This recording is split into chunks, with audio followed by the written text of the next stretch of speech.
In this video, I'll be giving you 6 of the best tips to help you make and keep a healthy terrarium. Make sure you watch to the end as you're not going to want to miss any of these tips.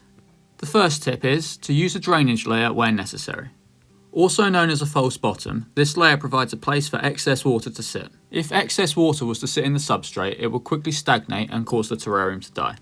I recommend using a drainage layer in any terrarium over 500 millilitres.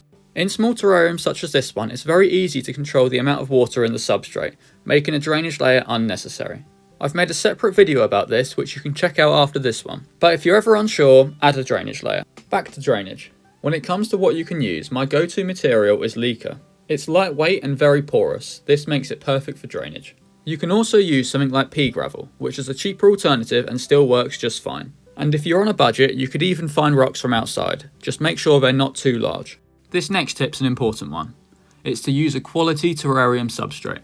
Also known as the soil mix, this is the lifeline of your terrarium's health, so it's important you get it right.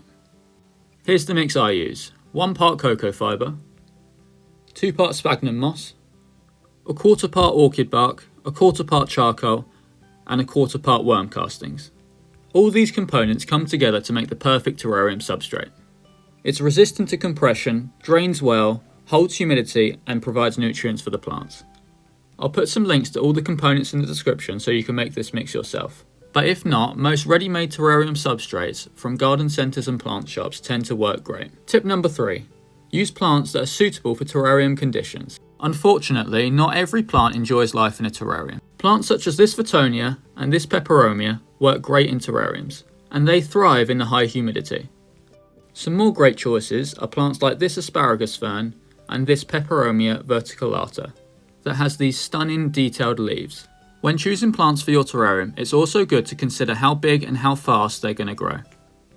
This asparagus fern and this Boston fern will obviously not be suitable for small terrariums, as they will quickly outgrow it, which is certainly not ideal. A quick bonus tip for terrarium plants before I move on is to use these smoothie cups to store and grow them. This will acclimate them to terrarium conditions before you even introduce them to your terrarium, and the result is much happier and healthier plants. If you're finding this video useful so far, be sure to give it a like. This next tip is probably one of the most important ones, but let's see if you can guess what it is. Can you tell the difference from the one on the right and the one on the left, other than the fact that the one on the left is certainly not alive? If you guessed overwatering, then you're correct. As you can see, the substrate is fully saturated with water and looks wet, whereas in this terrarium it doesn't look wet at all and is just damp. It goes without saying that the one on the right is what we want. To avoid overwatering, it's a good idea to use something like a small spray bottle or a pipette. This allows you to more precisely control the amount of water going inside a terrarium. For example, if I was to water this terrarium, I would open it up and give it a couple light sprays. That's it. When watering, it's much better to underwater than overwater. Look at the substrate and the moss. They should be damp and not wet or soggy. Before moving on to the next tip, let me quickly tell you about my terrarium ebook. It's packed full of useful information from the best moss and plants to use, covering the different types of microfauna and even how to fix an overwatered terrarium. It contains pretty much everything you need to know about terrarium making and is perfect for beginners. I'll leave it at the top of the description and in the pinned comment if you're interested in checking it out. Now let's get back to the tips. Tip number 5 is terrarium lighting. As I'm sure you're aware, moss and plants need light to grow, so it's important we position our terrariums in a place that has adequate light. As you can see, this terrarium display light is a perfect choice, and you can display a nice arrangement of terrariums underneath it. Another great way to light a terrarium is in indirect sunlight. This is a more budget-friendly way of lighting a terrarium. Just make sure you keep it out of direct sunlight. The intensified light through the glass will cook the moss and plants inside.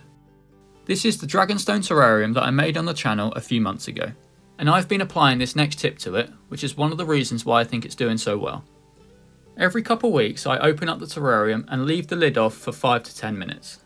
This lets some fresh air inside the terrarium and provides a good opportunity for me to check up on its general health.